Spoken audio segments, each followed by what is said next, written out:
বাল্যবিবাহের অন্ধকার পেরিয়ে আলোর খোঁজে 17 বছরের নাবালিকা মা। পাশে দাঁড়ালো ত্রিপুরা সিপাহীজলা চাইল্ড ওয়েলফেয়ার। কোলে 2 বছরের কম বয়সী এক শিশু, মায়ের বয়স মাত্র 17।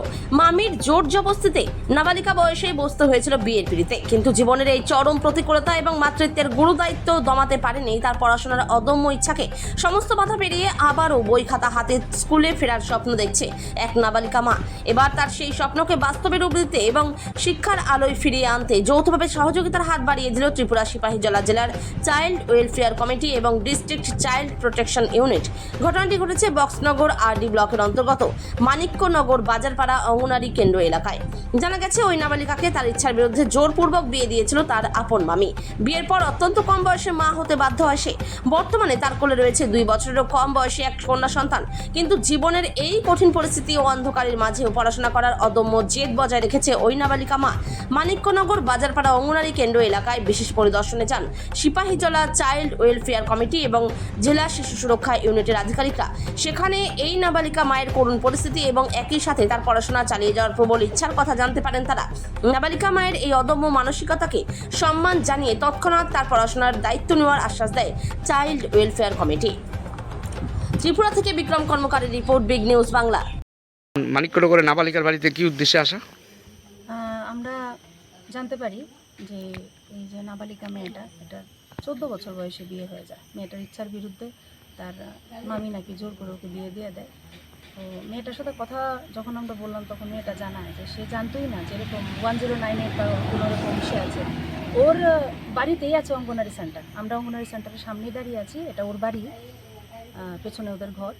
তো অঙ্গনারী সেন্টারের তারাও আমাদের কোনো ইনফরমেশন দেয়নি, সরকারকে কোনো কিছু জানায়নি। তো তারপরে মেয়েটা ডোমেস্টিক ভায়োলেন্সের শিকার হয়। একটা ছোট্ট বাচ্চাও আছে 1.5-2 বছরের। তো মেয়েটাকে যখন আমাদের এখানে আনা হয় তখন মেয়েটা বলে যে সে পড়াশোনা করতে চায়। তাই খুব কাকুতি মিনতি করে আমার কাছে পার্সোনালি ও 3-4 বার ফোন করেছে যে ম্যাডাম আপনারা বলেছেন আমাকে ভর্তি করিয়ে দেবেন। তো আমরা আজকে এলাম। তো মেয়েটার এখন স্কুলে ভর্তি করানোর ব্যবস্থা, পাশাপাশি ও যাতে একটু চলাফেরা করতে পারে এটার ব্যবস্থা এবং স্পন্সরশিপের ব্যবস্থা আমরা করে দেবো। আর যাবতীয় বই খাতাপত্র যাই লাগে মানে সে পড়তে চায়। কারণ আমরা নারী, আমরা নিজের পায়ে দাঁড়িয়েছি। আমরাও চাই হোক, মেয়েটার একটা বাচ্চা হয়েছে কিন্তু সে নাবালিকা, সে এখনও ছোট, সে একটা শিশুর কোলে আরেকটা শিশু।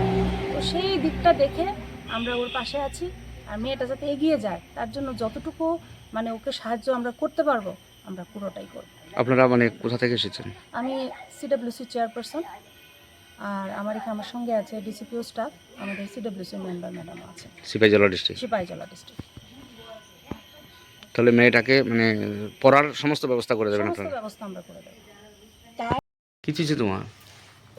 আমার 14 বছরের রানিং যখন চলছে এ সময় বিয়ে হয়ে গেছে গা।